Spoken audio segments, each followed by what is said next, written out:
Good afternoon, everyone, and welcome to the Changing Landscape of Software, Insights from TBR's Software Vendor Benchmark webcast, delving into the recent results of TBR's Software Vendor Reports and Software Business Benchmark Report.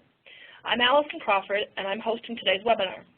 In today's presentation, our Senior Software Analyst, Elizabeth Hedstrom Henlin, and Principal Analyst, Matt Healey, will review the changing landscape of software. New capabilities, including InMemory, advanced analytics, and cloud, are changing the way customers buy and consume software. In this webinar, they'll talk about which vendors are positioned to capitalize on these trends in the coming years. Before I pass this over to Elizabeth and Matt, there are a few housekeeping items I'd like to cover.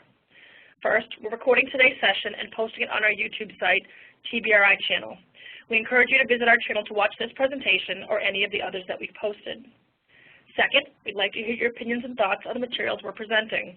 Please send any questions or comments to the Q&A or chat function. Matt and Elizabeth will address them at the end of the presentation. Or if you'd like to set up a client inquiry for more detailed discussion, please reach out directly to either myself or the analyst at the end of the webinar to set up that conversation.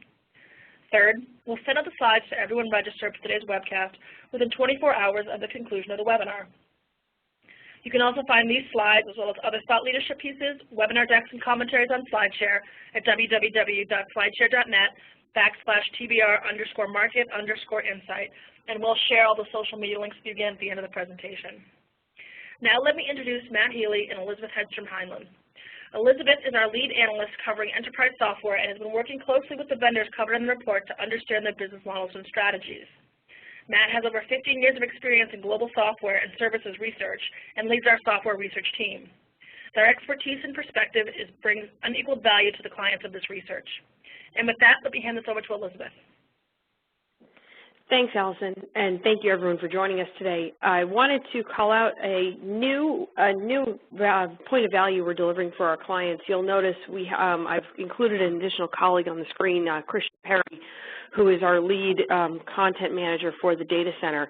You're going to see over the coming weeks and months the Software Business Quarterly portfolio expand its coverage of line of business software, delving more deeply into direct discussions around applications, software technology, which includes databases, middleware, and the operating system, and systems management, which runs the gamut from everything from virtualization to cloud management and moving beyond.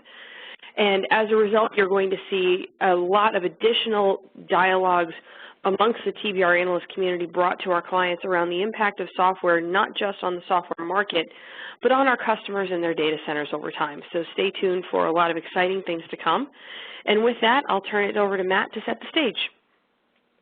Thanks, Elizabeth, and apologies for any background noise. I'm doing this from the quietest place I could possibly find at the Microsoft Worldwide Partner Conference. So it's kind of apropos that I'm doing the Software Vendor Benchmark from one of the largest software vendors' annual conference.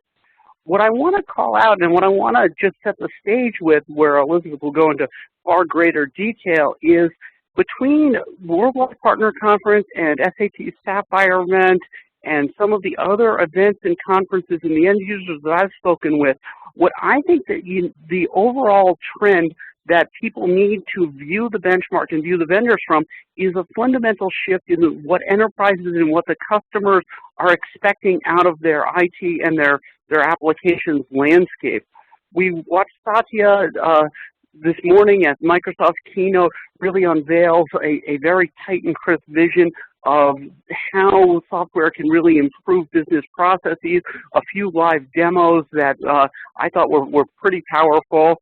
I think that when you looked at what Bill McDermott rolled out at Sapphire, you're seeing a lot more agility, a lot more flexibility, and a lot less of the traditional way of approaching software applications. The bar has clearly been raised by our customer's customer, and that's kind of the software vendors are responding to this raising of the bar. Things have to be faster, they have to be more agile, they have to be more business focused. Apps can't be big monolithic applications that try to solve everything. They really need to be much more customized for the business user. And I think that in this transition, we're seeing some vendors embrace this transition and move very quickly forward and try to get their house in order and move forward.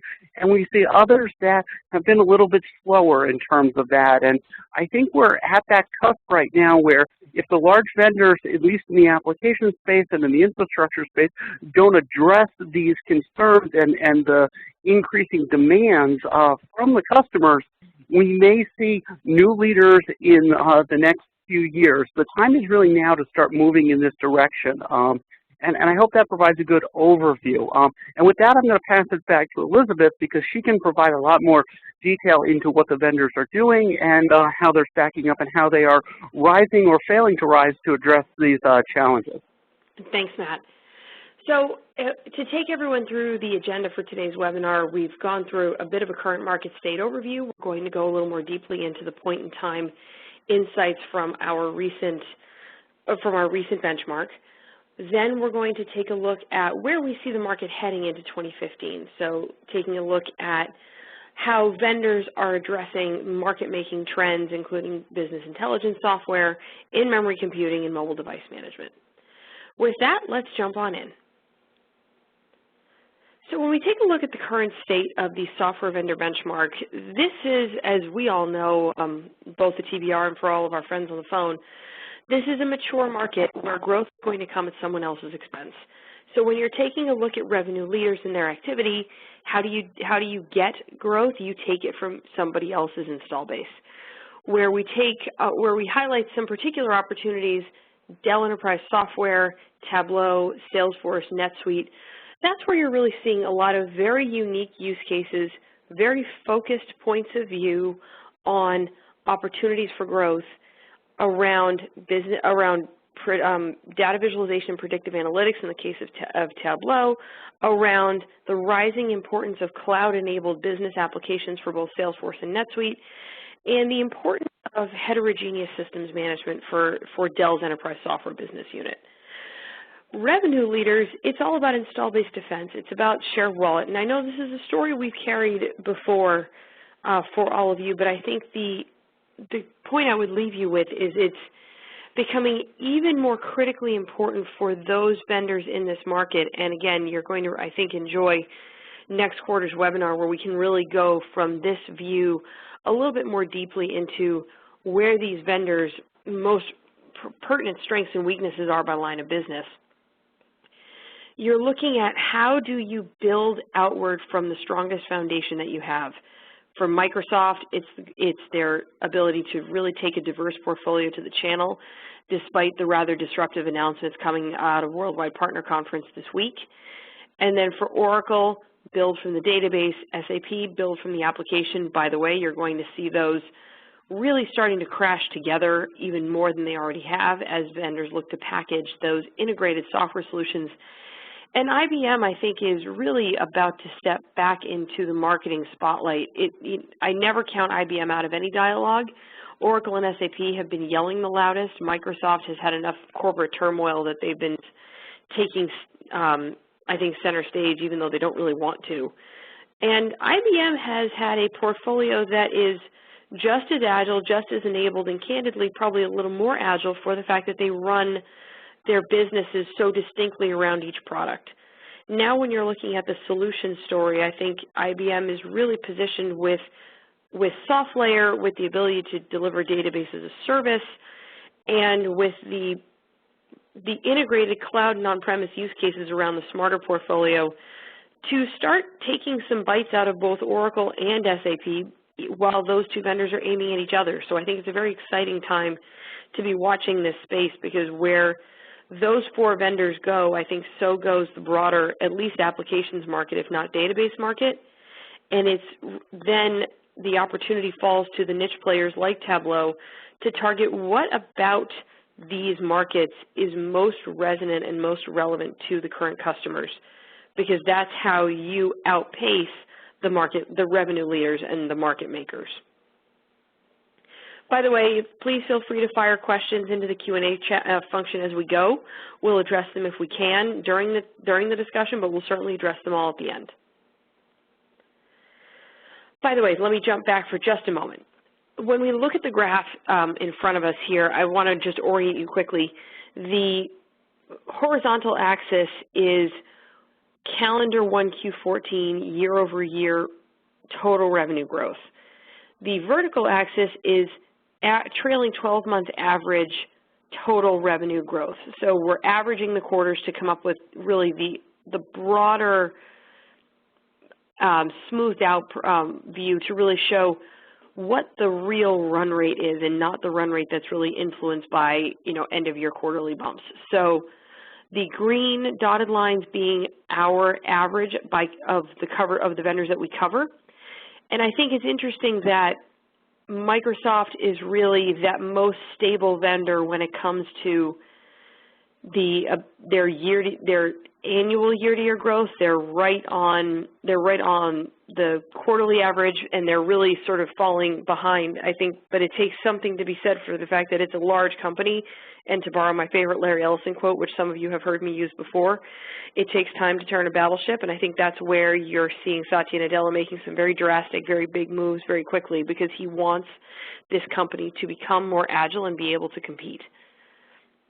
And then the folks like Citrix and VMware that are outpacing the average, Commvault and Informatica, those are the multi-line vendors that are really pivoting around core use cases for data management, virtualization management, and broader middleware and operating system management. Now, when we look ahead, we'll take a deeper look at license revenue growth versus corporate revenue growth. And in a mature market, license revenue growth remains the most mature aspect of that market, where revenue profitability is really coming through maintenance revenue sales. Customers continue to want to consume software in the cloud. It's going to continue to challenge license revenue growth, and for vendors like Oracle and SAP, the heat is on to really make sure that that vendor can control the migration of your customers to the cloud. You want them on your cloud, you don't want them on anyone else's cloud. But there are still on-premise sales to be made. SAP HANA remains a high-profile opportunity for SAP around license sales. In addition, you're also seeing a rise in the companies focused on mobile software delivered through the legacy acquired portfolios of Sybase and Cyclo. SAP Afaria and SAP Fiori being the big license sellers there. For Oracle, the back half of this year, we believe, will be really focused on monetizing 12c database within memory functionality, which just came generally available this summer. The database install base is Oracle's holy grail. It remains the core of their profitability. It remains the bulk of their customer base, and it is the big opportunity for many vendors in-memory computing.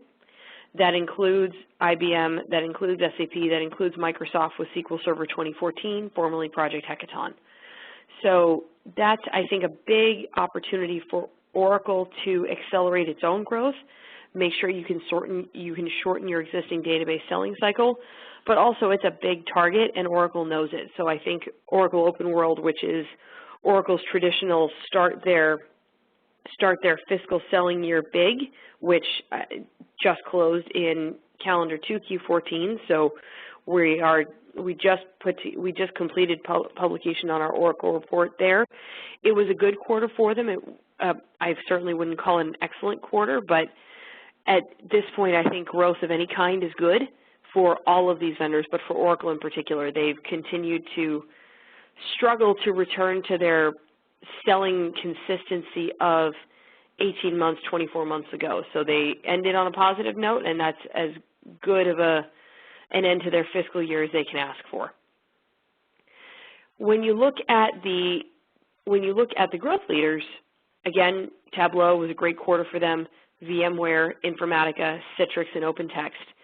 It's about how do you target industry verticals? How do you target particular use cases for education, for healthcare, for the public sector, in VMware's case, and for Informatica to start talking even more vocally than they have in the past to the line of business users. So pivoting from industry vertical to specific business use case, taking one product very aggressively to market to a very focused customer base really maximizes their selling efficiency and creates significant growth momentum in a very short term.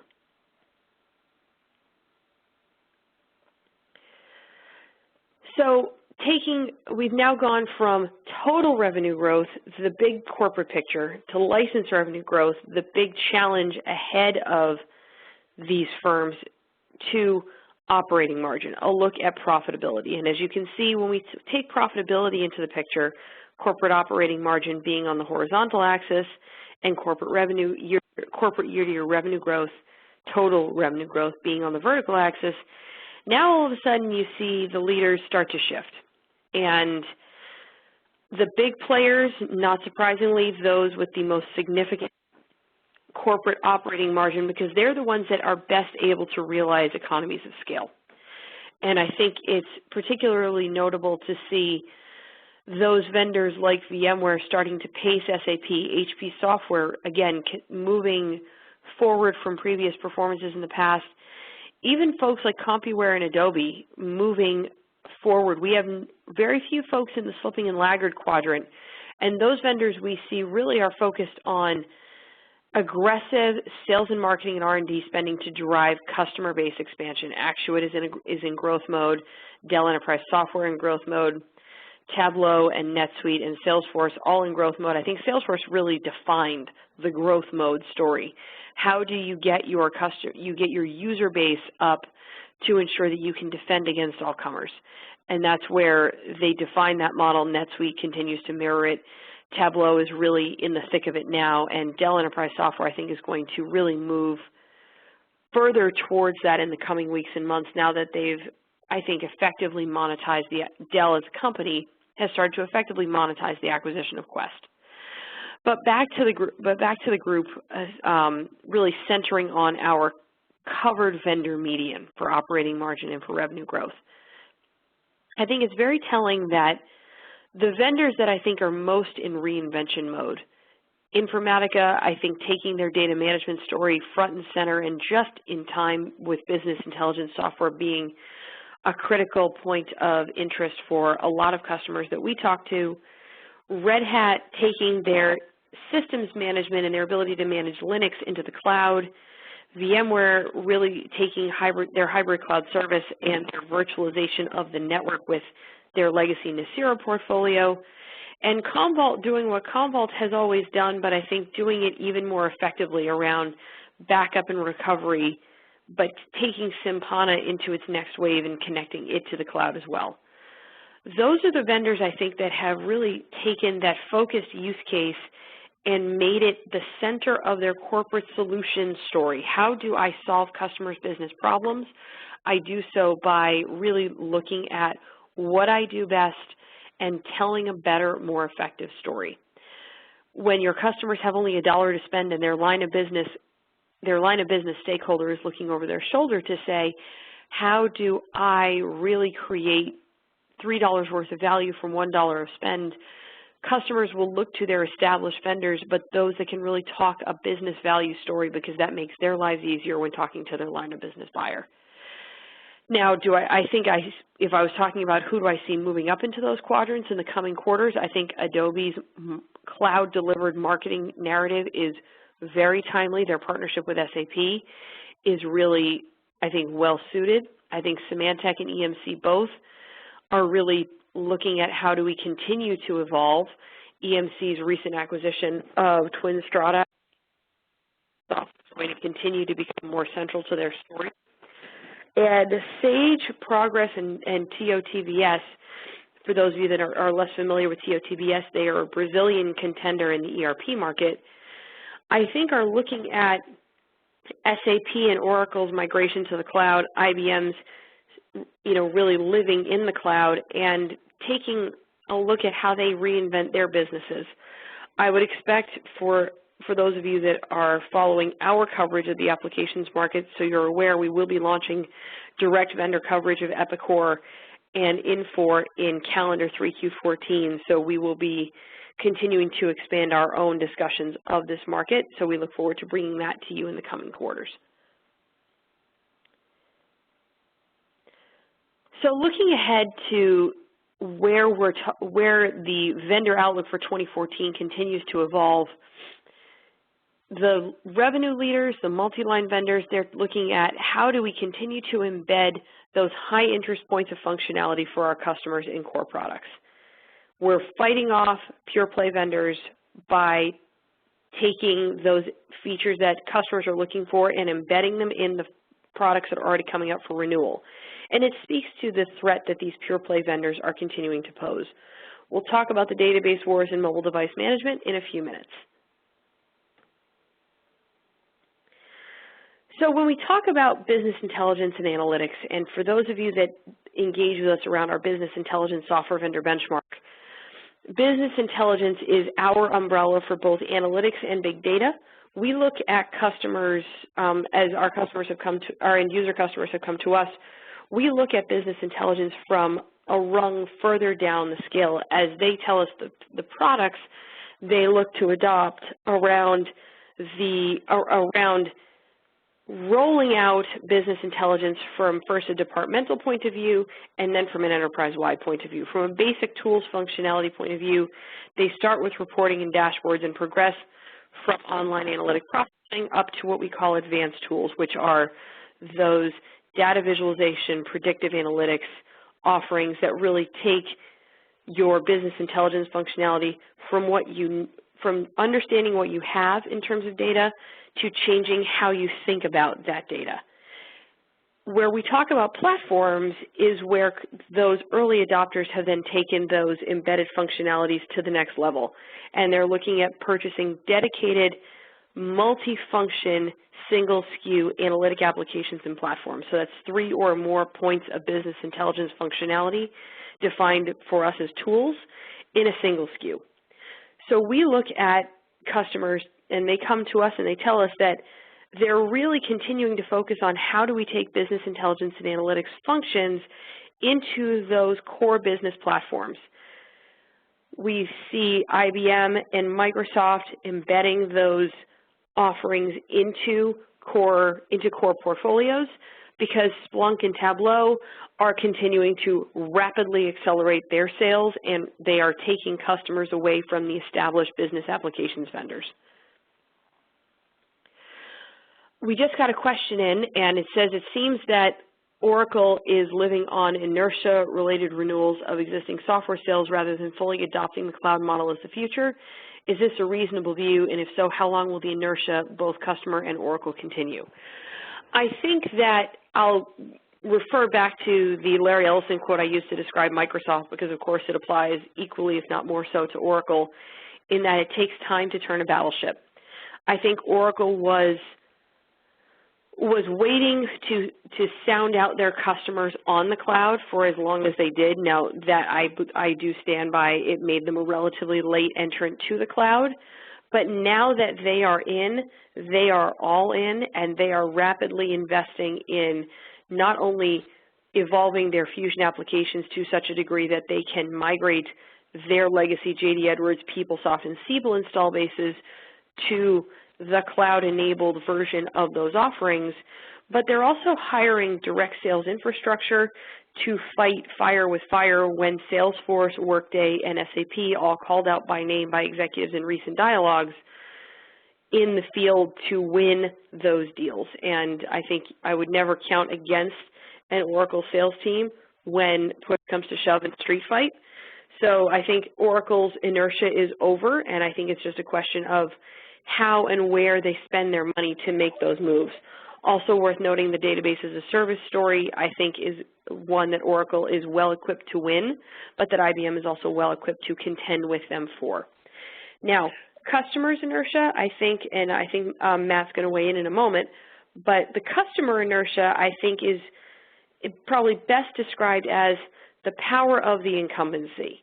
It is a beastly process to think about ripping out SAP ERP, J.D. Edwards, PeopleSoft, IBM Lotus. Any of these applications are hugely embedded and a righteous struggle to change. Now, that's why I think the pure play vendors have been so successful, because you're looking at vendors that know how to layer on top of what you already have. How do you play with IBM, Oracle, and SAP? Your Tableau.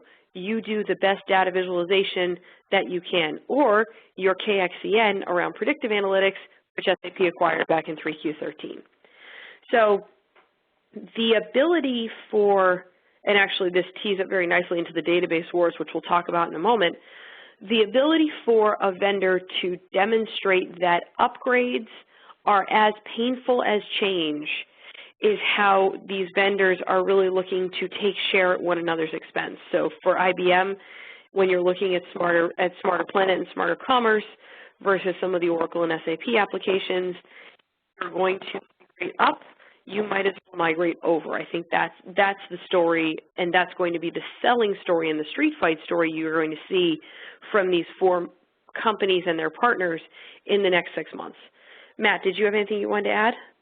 Yeah, I'm a little more bearish on Oracle because I think they are living off of inertia at right now. But the thing about inertia in the IT market, especially for some of these big applications, and Elizabeth, you hit on it, is it takes a very long time to migrate off of Oracle applications or Oracle databases or any of those type of things. So they are living off of inertia, but that doesn't mean that it's going to run out in the next 6 months. It's going to take a while for it to run out.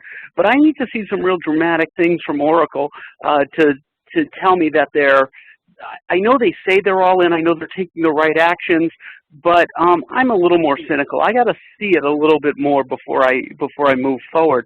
And I think the real core of Oracle's, some of the issues that Oracle faces right now is coming around the evolution towards in-memory from people like SAP, which has some real powerful tools to it, and then some of the things we just saw with Power BI and the new SQL Server that Microsoft just rolled out.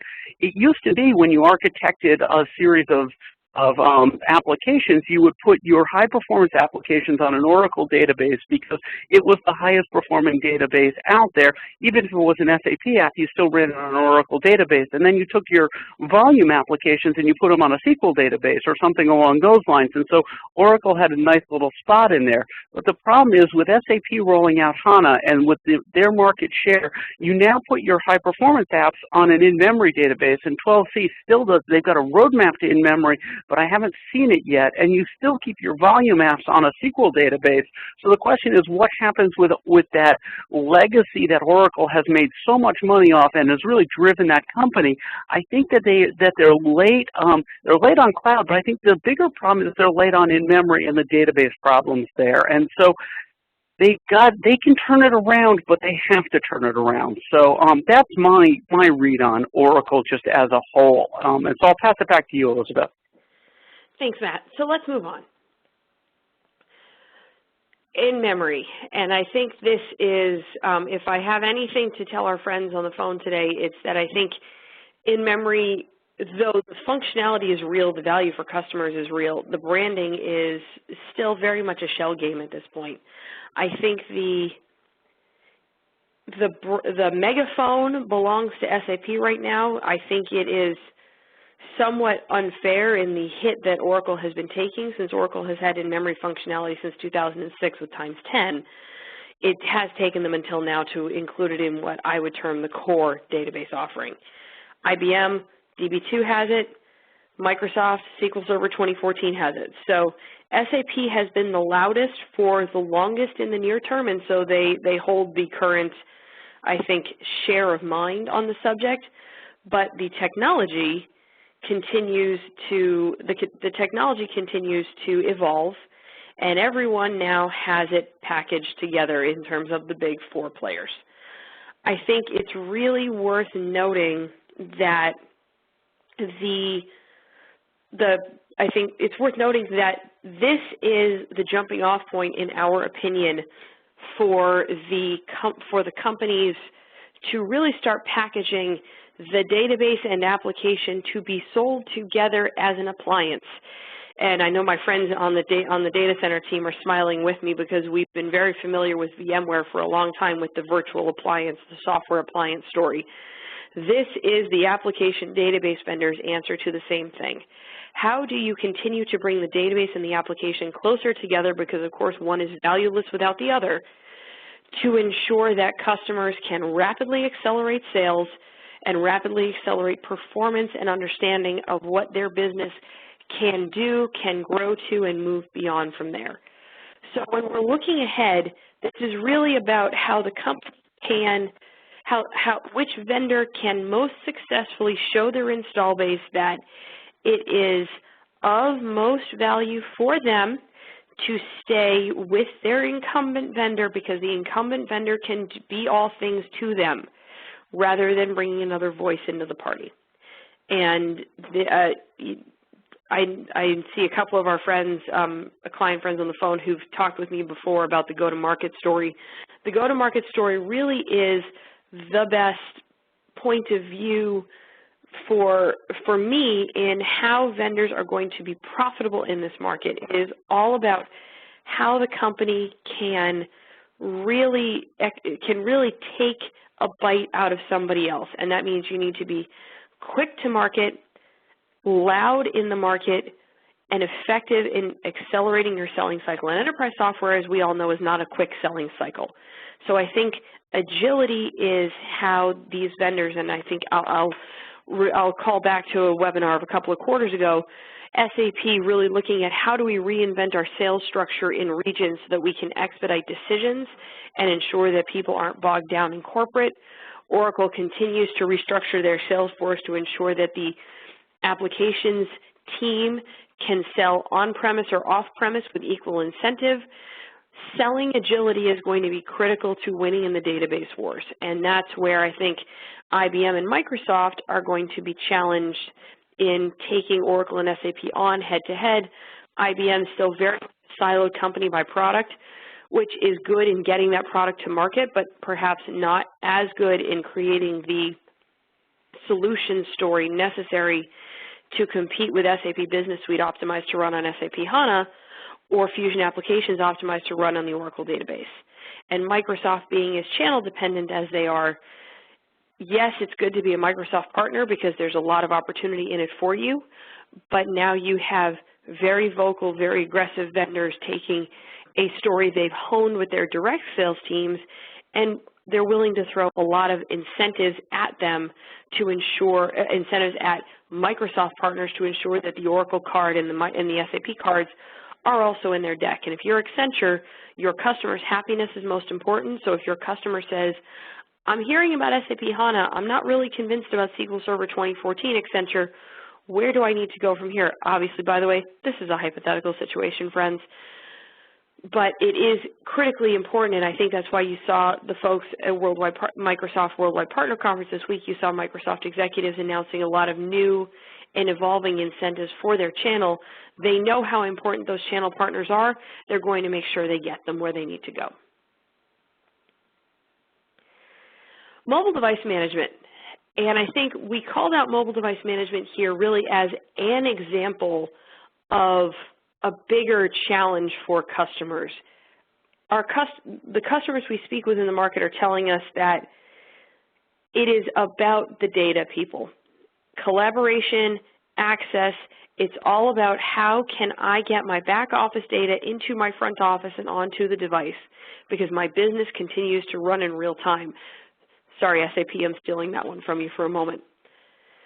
So when we look at the bring your own devices challenge and the story that drives for customers, it's data access, data security, and data delivery, and that's one real end-to-end problem. So we're looking at Microsoft acquiring companies that are letting them add additional levels of compute to Azure, increases the ability of Azure to perform no matter what is plugged into it. Software AG coming, candidly, I think a little bit out of the woodwork in looking at acquiring Metaquark to expand their ability to build, deliver, monitor, and manage mobile devices. And that's a path that SAP traveled about a little while, over 2 years ago, I think now at this point, acquiring Sybase and acquiring Cyclo. the mobile story for folks like SAP and Software AG, the application-centric vendors. It's how do we take our application to the device without disruption. For folks like Oracle, it's how do we securely manage the data from database through the application to device.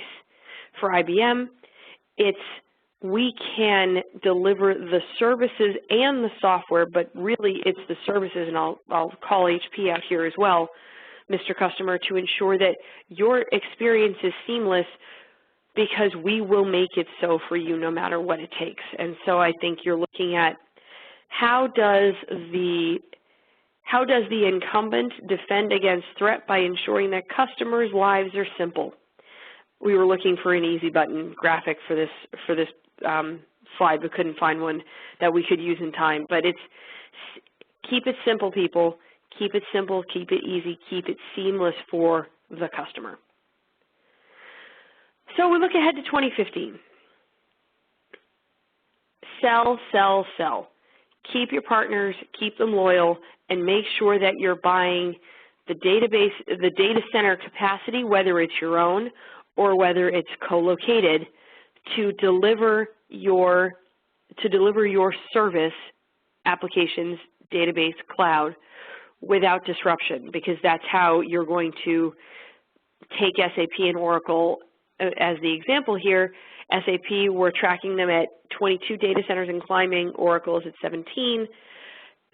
How you take your cloud to your customers and ensure that you're not losing folks to Amazon, you're not losing folks to Rackspace, or you're particularly not losing folks to each other. And I think the other side of it is applications around, alliances around applications, sales and integrations. Look for the very large vendors partnering with the very targeted ISVs. I expect to see a lot of additional ISV acquisition in the back half of next year.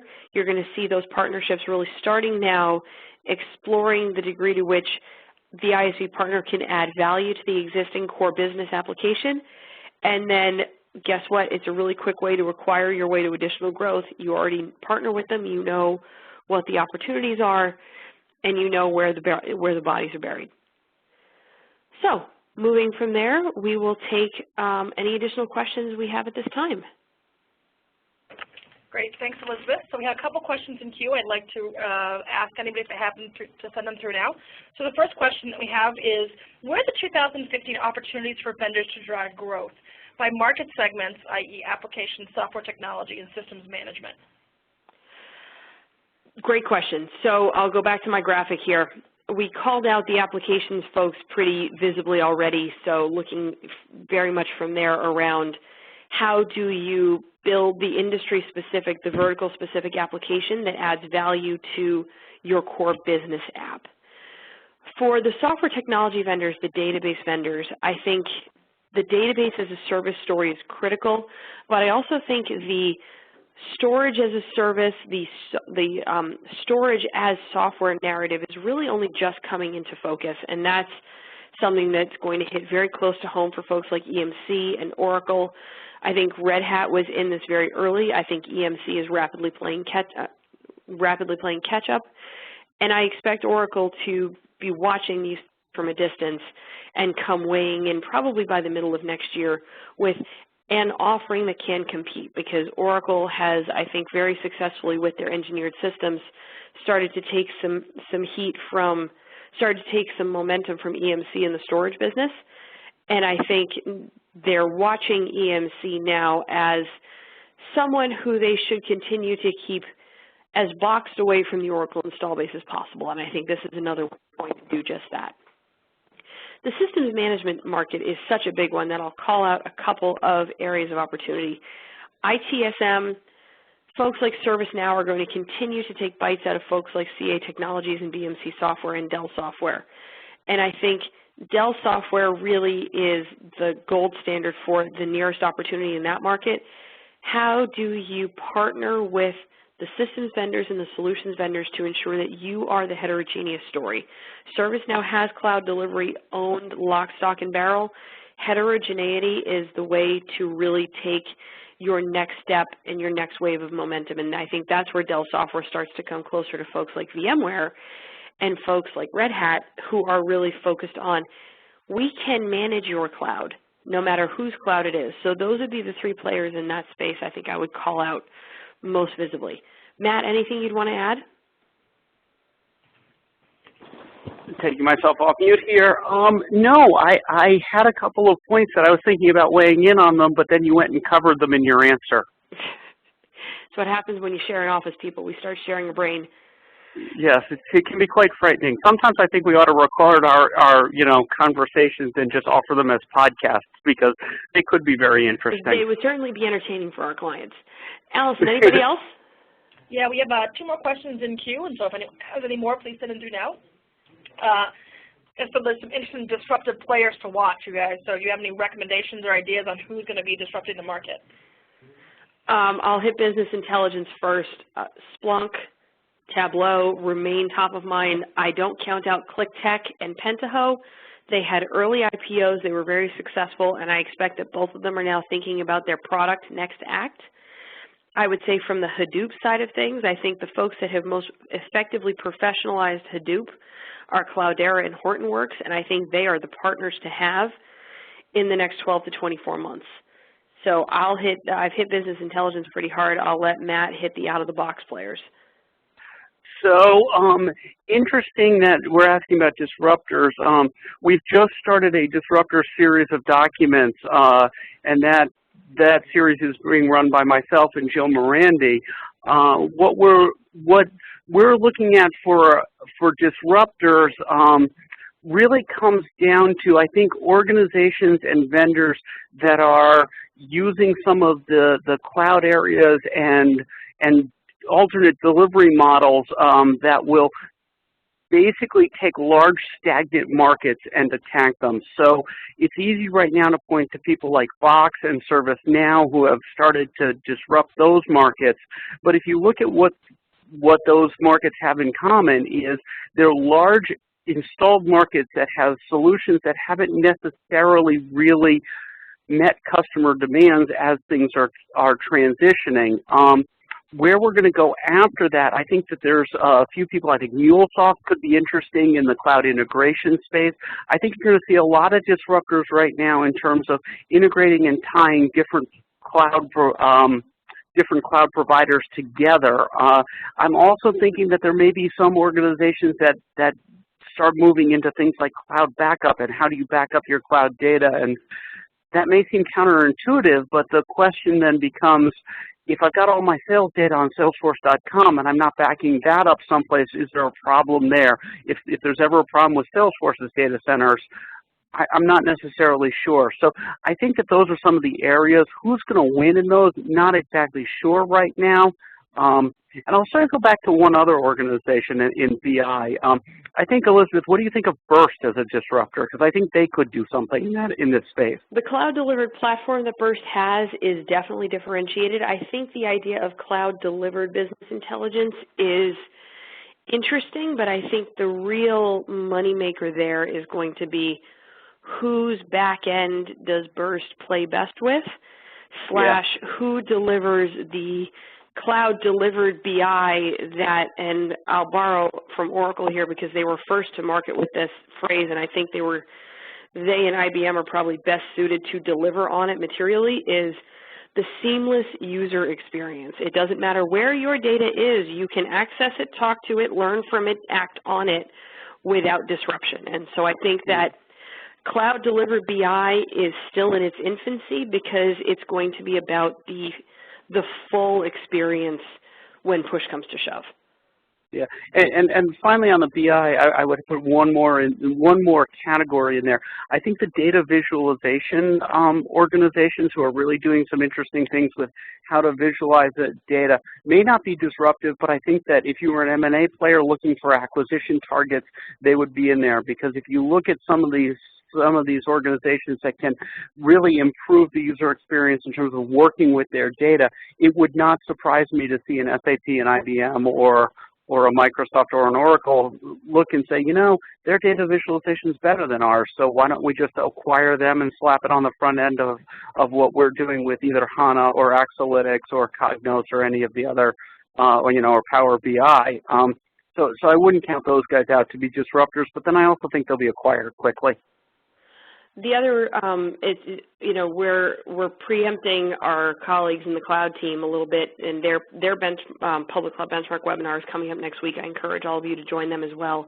But I think business intelligence and analytics is one of those areas that spans cloud to that really spans cloud to on-premise, and so I think it's worth noting you can never count Google out when it comes to the ability to derive interesting statistics from data, and I think that if Google really ever started to aim its marketing muscle at competitive comparisons to some of the enterprise software vendors, I think there's some very significant damage that could be done there. Any other questions, Allison? We have one more in queue, so the last question we have right now, and so if there's any more, please send them through. Some interest about market segments for M&A in the next year. So we want to get your feedback on that.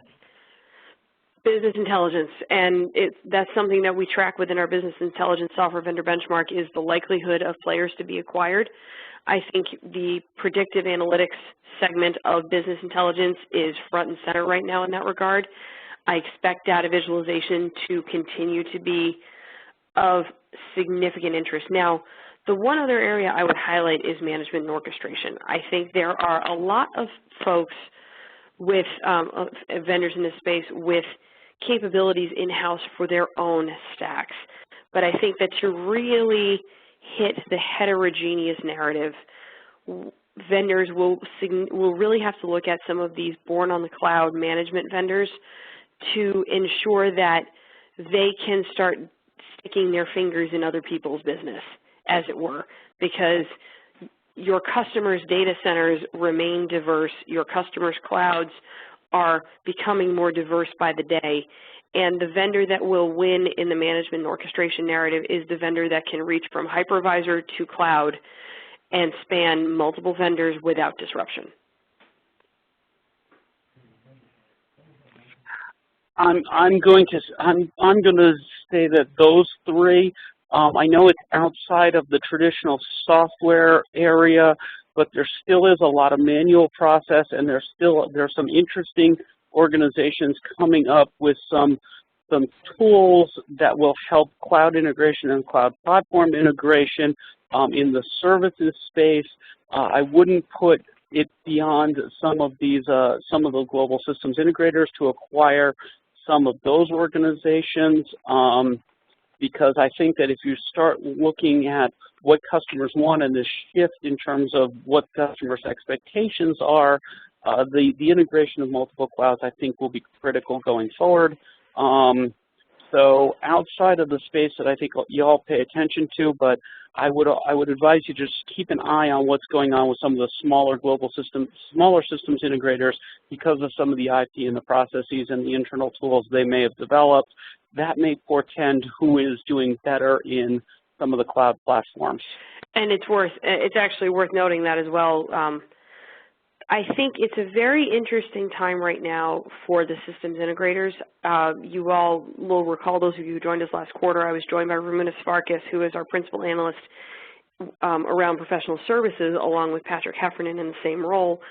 And he and I brought up last quarter that the impact of the systems integrators acquiring targeted software IP will, I think, really start to reshape how some of the enterprise software vendors are partnering with folks like Accenture and Atos and HCL. And so I think if I'm giving you a preview of coming attractions for this benchmark in coming quarters, it will be the evolving landscape of partnerships between software vendors and their implementation players.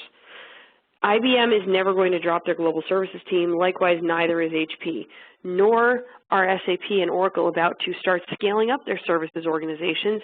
It's not profitable for them. Microsoft already learned the hard way that you can't afford to alienate your services partners.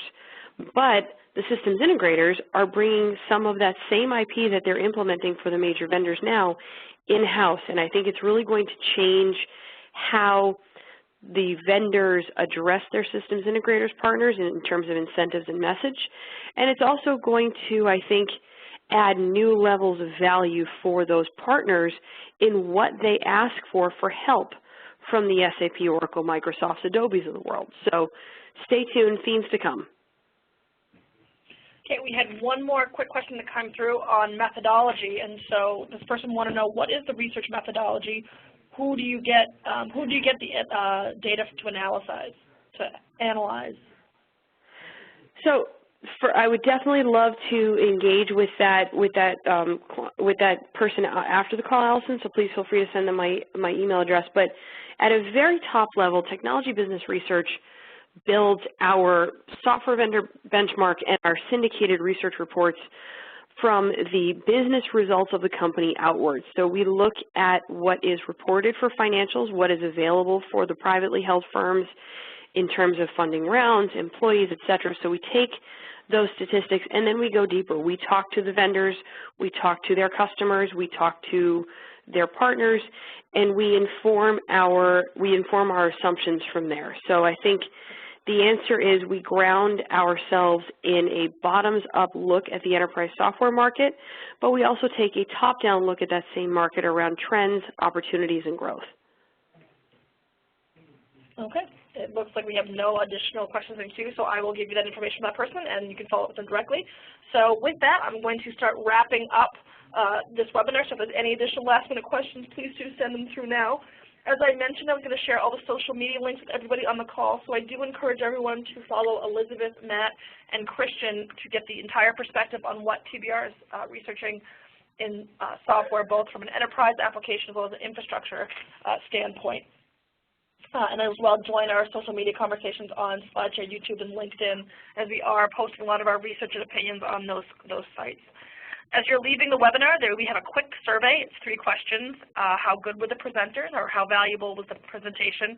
And if there's any open-ended comments you'd like to give us, because we are using that feedback quarter to quarter to improve our presentations and really hone in on the action items and the areas that you find most valuable to what you're doing on a day-to-day business.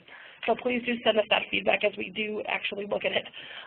With that, I'm going to start to shut down the webinar. So I'm going to keep the chat function open for a couple of minutes in case there's any last-minute questions or you'd like to have a conversation with either Matt or Elizabeth.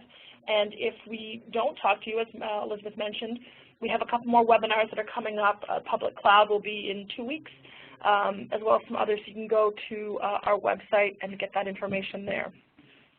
So with that, I want to thank everyone for joining us today, and we look forward to speaking with you again next quarter, and have a great afternoon, everyone.